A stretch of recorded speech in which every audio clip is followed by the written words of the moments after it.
Bombay sweet stall owner కొడుకుని గుర్తేశాడు. ఇట్లాంటివన్నీ చేశాడు. నాన్నకి చనిపోయి రావాలి, 14 తప్పులు ఏది రుజువు కాదు. ఆ పాలు ఇచ్చి తాగమంటే నాన్న కొంచెం సందేహిస్తే ఆ పాలు గ్లాసు అటు ఇటు 2 పక్కల పోసేసి, ఇదిగో నేను తాగుతున్నాను, నువ్వు తాగు, ఇదే మన ఇద్దరు సాక్షి అంటే అప్పుడు తాగాడండి ఆయన. అంటే నాన్నగారు చనిపోవలసింది 22వ తేదీ ఆగస్ట్ 2020, అప్పుడెప్పుడో 72లో కాదు. ఇంకొక ఆత్మీయమైనటువంటి విషయం, నరసరావుపేటలో 1976లో మీటింగ్స్ జరుగుతూ ఉన్నాయి. నేను అప్పుడు 10th క్లాస్ చదువుతూ ఉన్నాను. 1976లో మీటింగ్స్ జరుగుతూ ఉంటే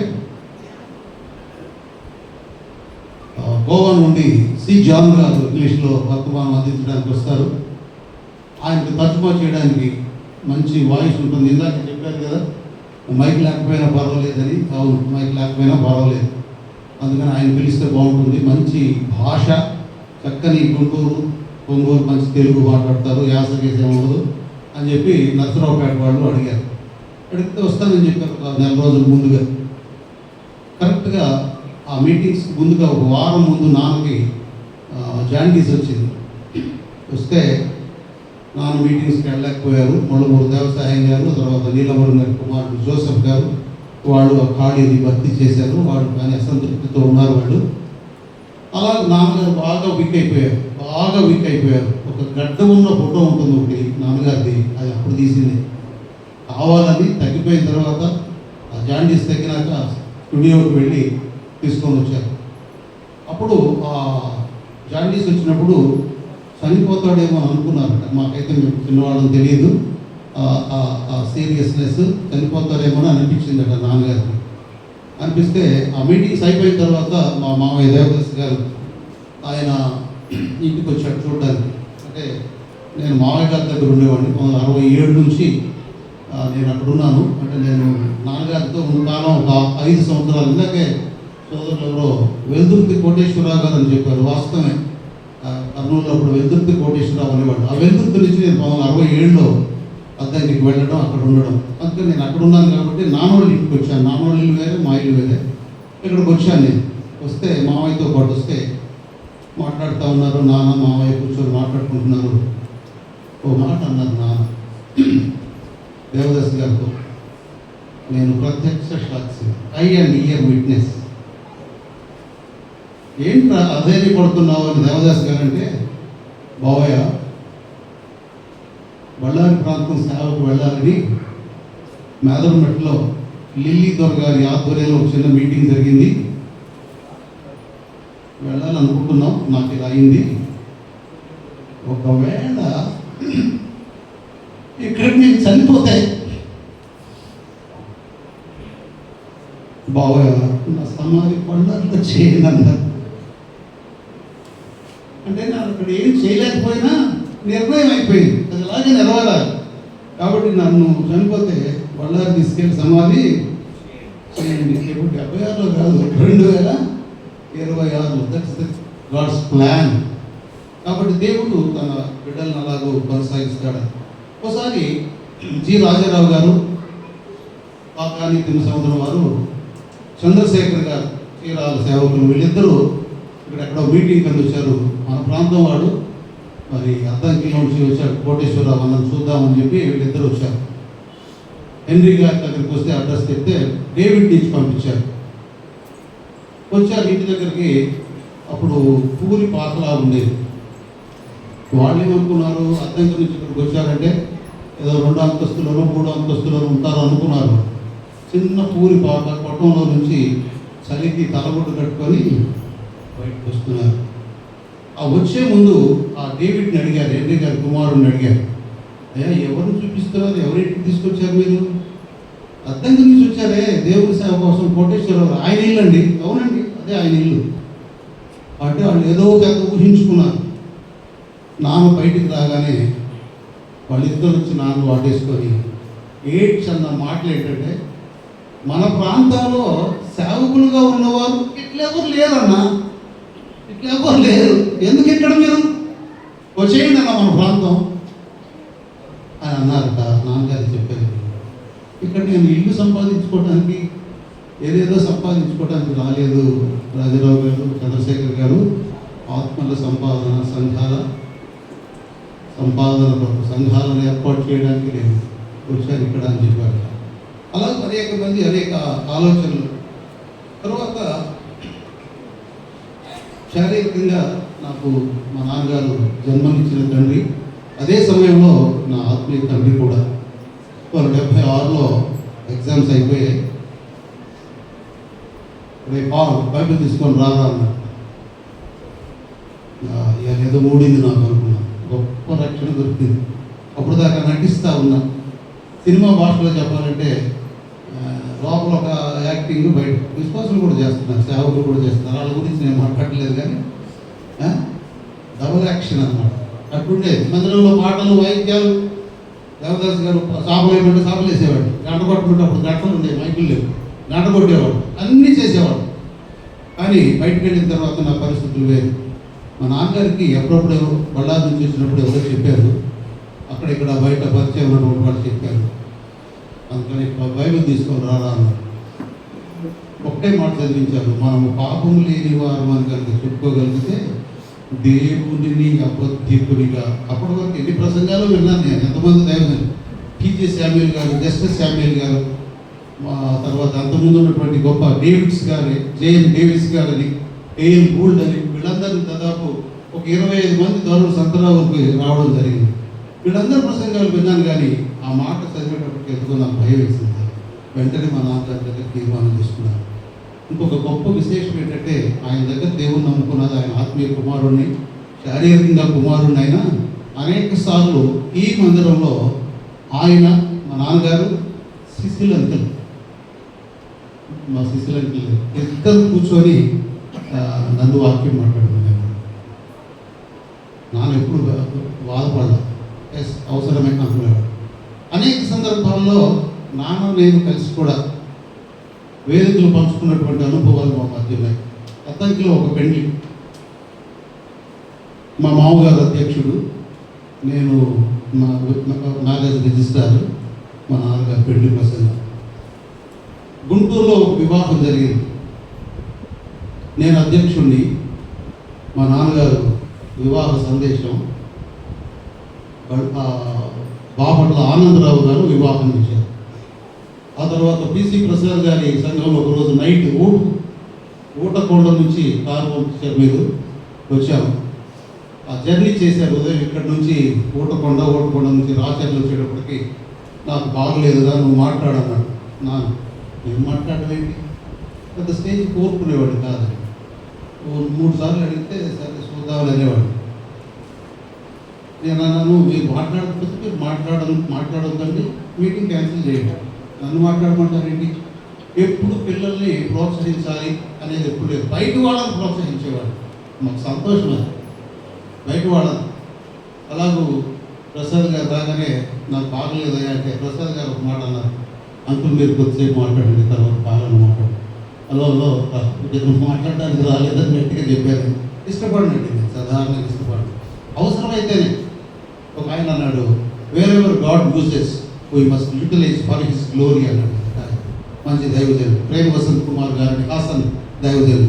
అంటే దాని అర్థం ఏంటి, అవసరమైన చోట అవసరమైనటువంటి ఖాళీలో మనం సెట్ అయిపోవాలి, అంతేగాని ఏదేదో చేయడానికి ఇంటికాడ నుంచి ప్లాన్ వేసుకొని రావడం, పేపర్ రాసుకొని రావడం నాకు అవసరం లేదు.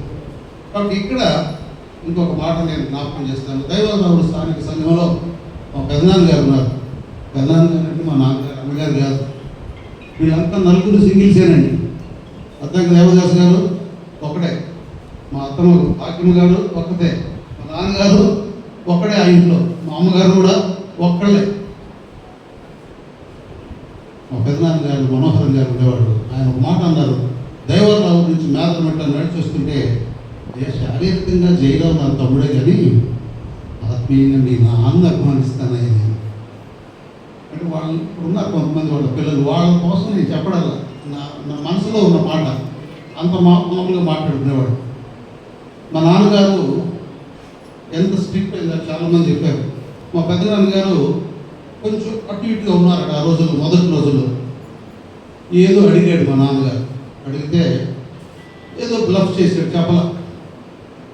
మా పెదనాన్న గారు ఇంతే ఉంటారు, మా నాన్న మంచి హైట్. ఇక్కడ కొట్టడం 2-3 రౌండ్లు తిరిగి కింద పడ్డాడు. పొరపాటు ఏంటో చేశాను. వెలుతురులో అదే మనోహరం గారు మా పెదనాన్న గారు సాక్ష్యం ఇస్తూ, నా తమ్ముడు కోటేశ్వరరావు చెంప చెప్పవాళ్ళు నాకు పూర్తిగా మారువచ్చు అంటే, ఆనాటి కక్షలు కార్పణ్యాలు కాదు, అక్కడ ఉన్న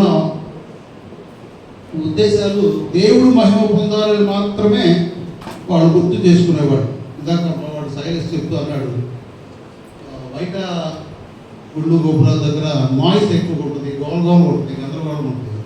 హైదరాబాద్లో ఒక ఆయన చెన్నై గారని, వరిపూటి చెన్నై అని మా బావగారు మేదరమెట్లో ప్రభుదాస్ గారు, మా మిస్సెస్ అన్నగారి ఫ్రెండ్, ఆయన కలిసి చదువుకున్నారు. వరిపూటి జేకబ్ చిన్నయ్య గారు. ఆయన చెప్పాడు నాకు, మీ నాన్నగారు దేవుడిని ఎట్లా నమ్ముకున్నాడో తెలుసా అన్నాడు. తెలియదన్నా చెప్పండి అన్నాడు. అప్పుడు చెప్పారు, వేరే చోట నలుగురు చేరితే ఒక చిన్న గుడిలో పెద్ద కోడైపోతే ఇక్కడ ఎంతమంది ఉన్నారు, 100 మంది, ఎవరో ఒక ఆయన లేచి ప్రార్థన సైలెంట్ అయిపోయారు. ఓ సంథింగ్ ఏదో ఉంది ఇక్కడ ఈ దేవుల్లో అని ఆకర్షించబడ్డాడు. అదే మాటలు అనేక మందిని ఆకర్షించడం జరిగింది. మా నాన్నగారికి దేవుని వరం, ఒక గొప్ప వరం. రాత్రిపూట సువార్త కూడికలో మా నాన్నగారికి సువార్త సందేశం ఇమ్మంటే అనుమానం లేదండి, 6 డజన్ మంది అయినా నమ్ముకోవాల్సిందే. దేవుడు ఆయనకి ఇచ్చినటువంటి గొప్ప ధన్యత. ఎంతమందికి సువార్త చెప్పి ప్రభు వైపు నడిపించాడు. ఆయన ఒకరిగా పెట్టాడు. ఆయన తర్వాత మా తాతగారికి 12 మంది పుట్టారండి. మా నాన్నగారి తర్వాత 12 మంది పుట్టారు. ఒక్కళ్ళు కూడా చివరిదాకా లేరు. ఎందుకు? దేవుడిని ఆయన ఏదో ప్రత్యేకంగా తీసుకోవాలనుకుంటున్నాడు. 12 మందితో సమానంగా చేయలేదు. ప్రత్యేకతతో నెలన్నర ఉండడం, చనిపోవడం, ఇలా జరిగిందట. దేవుడు ఎందుకో నాన్ను ఆశీర్వదించి ఒక నమ్మకమైనటువంటి పనిగా డిజైన్ చేసేటప్పుడు ప్రార్థన చేస్తూ ఉన్నాడు. రిజర్వేషన్ లెటర్ రాసి పెట్టుకున్నాడు. ఆ రోజున జడ్చర్ల, మహబూబ్ నగర్ జిల్లా జడ్చర్లలో పనిచేస్తున్నారు. హైదరాబాద్లో 1 కిలోమీటర్లు ఉంటుంది. అక్కడ పనిచేస్తూ ఉన్నాడు. ఖాళీ టైంలో ఏకాంత ప్రార్థన చేయడానికి ఒక తోట ఉండేది. అక్కడ ఆ తోటకి వెళ్ళి ప్రార్థన చేసుకునేవాడు. క్లారిటీ రావడం వల్ల డిజైన్ చేయాలనుకుంటున్నాడు. ఇక్కడేమో పిల్లలు, భార్య, మీరు ఇదంతా పరిస్థితి ఎట్లా అని ఆలోచన చేస్తున్నాడు. ఒకసారి ప్రార్థన చేసుకొని లేచిన వెంటనే ఒక దేవుని స్వరం అనండి, దేవుని ఆలోచన అనండి, ఒక థాట్ దేవుడు ఆయనకి ఇచ్చాడు. దేవుడు మాట్లాడినట్టుగా అనుకున్నాడట ఆయన. ఎరా కోటేశ్వరరావు, ఉద్యోగానికి రాజీనామా చేయవా? భార్య పిల్లల గురించి ఆలోచన చేస్తున్నావా? నిన్ను చంపేసి వాళ్ళని పోషించబడ్డామంటారా అన్నట్టుగా అనిపించిందండి. వద్దు ప్రభు, ఇప్పుడే రిజైగ్నేషన్ చేస్తున్నాను అన్నాడు. వాళ్ళు కొంతకాలం పోస్ట్ పోన్ చేశారు. ఆ తర్వాత బళ్ళారికి వచ్చారు. బళ్ళారిలో రిజైగ్నేషన్ ఇచ్చారు. బళ్ళారిలో 76-77 నుంచి ఇప్పటి వరకు 49 సంవత్సరాలు నిండి 50 సంవత్సరంలోకి అడుగు పెట్టారు. ఇదంతా దేవుడు తన దాసులతో ఉండి జరిగించిన ఆయన గొప్పతనం కాదు. మనం ఎప్పుడు సరెండర్ అవుతామో దేవుడు మనల్ని ఉపయోగించుకుంటాడు. పాత నిబంధనలో మోషే కంటే గొప్పవాళ్ళు ఎవ్వరు కనపడరండి. క్రొత్త నిబంధనలో అపోస్తలుడైన పౌలు కంటే మించిన వాళ్ళు ఎవరు కనపడరు. వీళ్ళిద్దరూ ఎంతో ఫెరోషియస్ ఉన్నప్పుడు వాడుకోవాలా. సంఖ్యాకాండంలో మనం చూస్తాం. మోషే దేవుని ఇల్లంతటిలో నమ్మకమైన వాడు. మొదటిది 3లో 12 సాత్వికుడు అనేవాడ. ఇంగ్లీష్లో మీక్నెస్ అంటారు. ఒక బైబిల్ ఆంగ్ల బోధకుడు ఏమన్నాడంటే, meekness is not weakness but it is controlled strength. మోషే దెబ్బకు చంపేశాడు. అప్పుడే ఫ్యూనరల్ కూడా చేసేసాడు. నిమిషంలో అయిపోయింది. అప్పుడు వాడుకోవాలి. ఎప్పుడు సాత్వికుడు అయ్యాడు? At the age of 81. కాబట్టి దేవునికి మనం సరెండర్ చేసుకుంటే, మా నాన్నగారు కూడా అలాగే సరెండర్ అయ్యి ఆయన్ను ఘనపరిచాడు. ఎక్కడైనా సరే విధేయత, సింప్లిసిటీ ఆయన దగ్గరే నేర్చుకోవచ్చు. మా మామగారు అద్దెకి దేవదాస్ గారు కొంచెం స్టైలిష్గా ఉంటాడు. ఎందుకంటే ఆయన ఎక్స్ ఆర్మీ, బ్రిటిష్ గవర్నమెంట్లో రాయల్ ఆర్మీలో పనిచేశాడు. 1925 నుంచి 1916 నుంచి అనుకుంటాను 25 వరకు, 45 వరకు 25 సంవత్సరాల వయసులో ఆయన మిలిటరీ నుంచి ఇంటికి వచ్చారు. ఆయన కొంచెం లావిష్గా ఉంటారు. అంటే ఉన్నదానిలోనే. కానీ మా నాన్నగారు ఎక్కడన్నా చిన్న చిన్న గ్రామాలు దైవాలరావులో లేకపోతే దైవాలరావు ఇట్లాంటి స్థలాలు భోజనాలు పెడతారు. ఇంకేదైనా స్థలంలో సువార్త ప్రకటించి రావాలంటే నాన్నగారు మామయ్య గారు ఇతను 72లో రిజైన్ చేసి అద్దెకి వచ్చి 77 వరకు దేవదాస్ గారి దగ్గర శిష్యరికం చేశాడు. అక్కడ ఒక ట్రైనింగ్ చేశాడని చెప్పవచ్చు. ఇద్దరు కలిసి వెళ్ళేవాడు.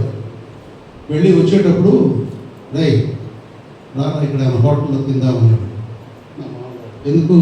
ఇంటికి పోతాం కదా బావయ్య అంటే ఇంట్లో ఏముంటుందిరా, ఏమిచ్చి వచ్చాయి కాబట్టి అంటే అలాంటి పేద స్థితి. దేవదాస్ గారు కూడా సైకిల్ దొక్కుంటూ వెళ్ళి అక్కడ హోటల్లో పుణ్యం అని చెప్పి నీళ్ళ గ్లాసులు మంచినీళ్ళు పెడితే అవి తాగేసి ఊళ్ళో వెళ్ళి సువార్త చేసి మళ్ళీ రిటర్న్ వచ్చేటప్పుడు అదే మేదరమెట్లో ఆ నీళ్లు తాగి అద్దెకి సైకిల్ దొరుకుని వచ్చేవాడు. అట్లా నాన్నగారిని అడిగినప్పుడు ఇంటికి వెళ్తాం కదా బాబాయ్, ఇంటి దగ్గర ఏముంటుందా, ఇంత సేవ చేసి ఇంత పాటలు పాడి కేకలేసి ఇంటి దగ్గర ఏమీ లేకపోతే తెల్లారి నీరసం, రేపు సాయంకాలం మళ్ళీ ఎక్కడికి వెళ్ళలేము మనం, కాబట్టి ఏదైనా తిందాం. ఆఖరిలో బిల్లు కట్టేటప్పుడు మా మామయ్య కట్టేవాడు, మా నాన్న ముందు కట్టనిచ్చేవాడు కాదు. ఆ బిల్లు చూసి మా నాన్నగారు అనేవాడు, బావయ్య ఇంటికి వెళ్తే మనం ఇద్దరు తిన్నాం, అక్కడ ఇంటి మొత్తం అందరూ తింటాం కదా, తింటాం లేదా, ఇక్కడ మన ముందు మనకు కావాలి, వాళ్ళు ఏదో తింటారులే అంటే అంతగా అంత సింప్లిసిటీ, ఎంత తక్కువలో ఉండాలో అక్కడికి వెళ్ళిపోతారు నాన్నగారు. కాబట్టి ఈ విషయాలన్నీ నేను జ్ఞాపకం చేస్తున్నాను.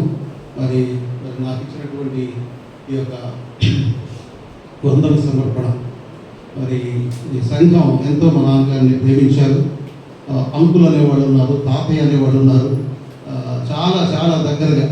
ప్రతిసారి కూడా 2016లో బెంగళూరులో నారాయణ హృదయాల్లో ఉన్నప్పుడు కూడా ఆర్థికంగా ఇక్కడ నుంచి అనేక మంది సోదరులు అక్కడికి వచ్చి మరి ఎన్నో విషయాల్లో ఆదుకున్నారు. అందులో బట్టి వారిని నేను ధన్యవాదాలు తెలుపుతున్నాను, వందనాలు తెలుపుతున్నాను. అలాగే ఇప్పుడు హాస్పిటల్కి వెళ్ళినా, ఎప్పుడు మా హాస్పిటల్కి వెళ్ళినా సంఘంలోని వారు రాకుండా చూడకుండా ఉండలేదండి. కాబట్టి ఎంతో ఎంతో ప్రతి ఒక్కరు, పిల్లలు మొదలుకొని పెద్దల వరకు అందరినీ నేను సభాముఖంగా అభినందిస్తూ వందనాలు తెలియజేస్తున్నాను. మీ అందరూ కూడా ఈ 2-3 దినాల నుంచి కూడా చాలామంది వచ్చి వెళ్ళారు, వీలు కాక కొన్ని పరిస్థితులు. ఇప్పుడు కూడా ఇమీ కూడా ఉదయం చెప్తున్నాడు, మా మిస్సెస్ బాగలేదు పాలు, నేనేమో పన్ను పీల్చుకున్నాను, మా మిస్సెస్కి బీపీ పెరిగింది, హాస్పిటల్లో చేర్చాం, ఇవన్నీ చూసి వచ్చేటప్పుడు లేట్ అయింది. నేను లేట్ కమర్ని గోల్ చేశాను, లేట్ కమర్స్ బ్యాక్ నిలబడాలండి అన్న, నిలబడే వచ్చా ఇప్పుడు దాకా అన్నాడు. అంటే నాన్న ప్రేమించడం కాదు, అభిమానించడం ద్వారా, అంత మాత్రమే కాదు, దేవుని ప్రేమను రుచి చూశారు కాబట్టి ఎంతోమంది వచ్చారు. మీ అందరికీ కూడా నా హృదయపూర్వక వందనాలు. ఇందాక తమ్ముడు క్షమాపణ చెప్పాడు, కొంతమందికి అవకాశాలు ఇవ్వలేకపోయాం, ఇచ్చిన వారు సద్వినియోగం చేసుకున్నారు, ఇవ్వలేకపోతే క్షమించవలసిందిగా మరోసారి మా కుటుంబం తరఫున నేను కోరుకుంటున్నాను. కొంతమంది మెసేజెస్ పెట్టారు, నేను ఈ మెసేజ్ పెట్టగానే కొంతమంది ఒకరు పెట్టారు, ఈ విషయం నిజంగా కాకపోతే బాగుంటుంది అనుకుంటున్నాం బ్రదర్ అన్నారు. నిజంగా ఉన్నట్టుంటుంది, నిజమే, నేను పెట్టేది పెడితే కాదు. కొంతమంది అన్నారు, మంచి దైవ సేవకుని మనం కోల్పోయామండి అన్నారు. ఇంకొకరు పెట్టారు, ఇట్లాంటి వాళ్ళు ఎవరు లేరు ఇప్పుడు. ఇందాక సోదరులు గుర్తు చేశారు, బాబు ఆనందరావు గారు ఉన్నారు, తర్వాత విజయనాథరావు గారు ఉన్నారు ఆరోగ్యంగా. మా నాన్నగారు 15 జూన్ 1936లో పుట్టారు.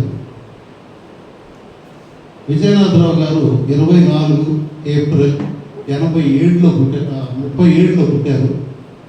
బాపట్ల ఆనందరావు గారు మార్చి 13వ తేదీ 1938లో పుట్టారు. ఒక్క సంవత్సరం గ్యాప్ అన్నమాట. రీసెంట్గా ఆనందరావు గారి దగ్గర కూడా వెళ్ళి మాట్లాడి చూసి రావడం జరిగింది. ఒక ఆయన జార్జ్ థామస్ గారు, brother, good afternoon, heard about the home call of evangelist Koteshwara. He lived his life, served the Lord long years. His sufferings over, he is with the Lord. Praise the Lord. Mali Bettaru, brother, I am sure you will be sharing few words during this funeral. Kindly convey myself and fly sorrow to the family members of the late servant of God on this occasion. Praise God. Brother Koteshwara served the Lord faithfully and he is with him now. ఆయన ఇక్కడ లేడు అనుకుంటున్నాను, కానీ అక్కడ ఉన్నాడు. ఈ సందర్భంగా ఒక మాట నేను జ్ఞాపకం చేస్తాను. డాక్టర్ బిల్లీ గ్రాహం గారు దగ్గర దగ్గర 99 సంవత్సరాలు 10 నెలలు 11 నెలలు బ్రతికాడు. ఆయన 1918లో పుట్టినట్టున్నాడు, 2018లో చనిపోయాడు. ఒక 2-3 నెలల తేడా దాకా 100 years ఉన్నాడు. ఆయన చనిపోతాడని అందరూ భయపడతా ఉన్నారు. ఆయన కొడుకు డాక్టర్ గ్రాహం, వీళ్ళంతా కూడా, ఆయన లోడ్స్, ఆయన కూతురు, వీళ్ళందరూ కూడా టెన్షన్ పడుతున్నారు. ఆయన చెప్పిన మాట ఒక్కటేనండి, ఏంటి మీరు టెన్షన్ పడుతున్నారు, ఇప్పుడు దాకా ఇక్కడ ఉన్నాను,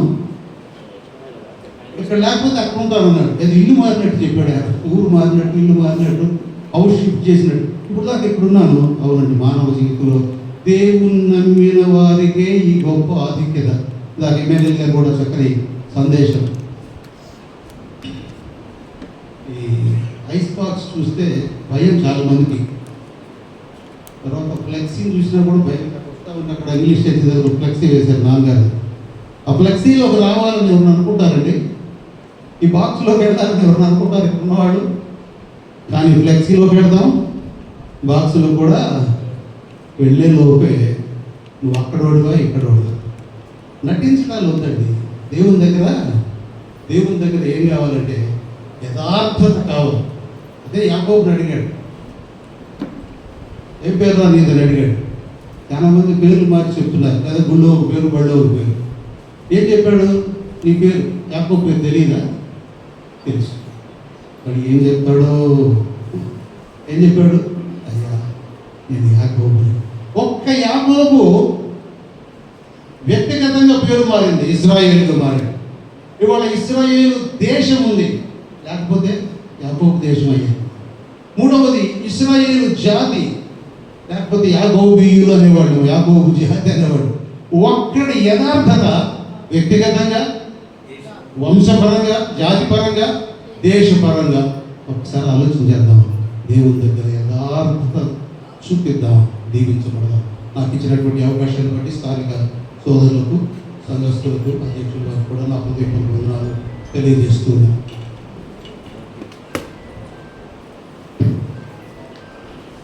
అన్న బయలుదేరం చూసి ప్రార్థన చేస్తున్నారు.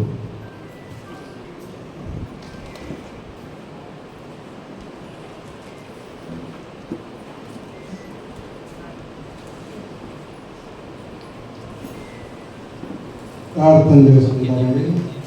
మమ్మల్ని మంచిగా ప్రేమించిన ప్రియాత్మలో తండ్రి దేవా, ఈ దానిలో మధ్యాహ్న తిరిగి ఉన్న దాసు ఇదంతా తిరిగి ఉండగా ఆయన జీవిత సాక్ష్యాలు ఎన్నో మా సోదరులు, దైవసేవకులు, పెద్దలు అవి ఇచ్చినారు. మా సంఘం కూడా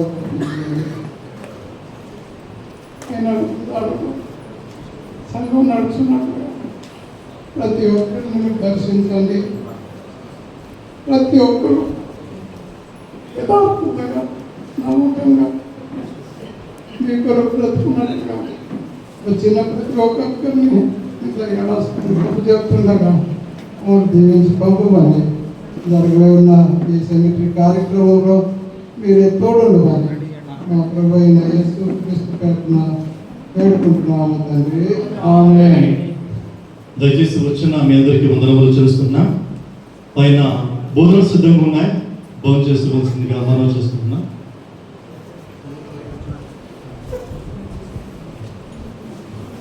దయచేసి సమాధి దగ్గరికి రాని వారు ఇక్కడ చూడాల్సిందిగా ప్రభుపక్షం మనం చేస్తున్నాను. స్థలం వెతుకుతుంది కాబట్టి దయచేసి చూసి బయటకు వెళితే అందరికి అనుకూలమవుతుంది. తర్వాత దూరంగా వెళ్ళవలసిన వారు లైన్కి వెళ్ళి భోజనం చేస్తుందిగా ప్రభుపక్షం మనం చేస్తున్నాం.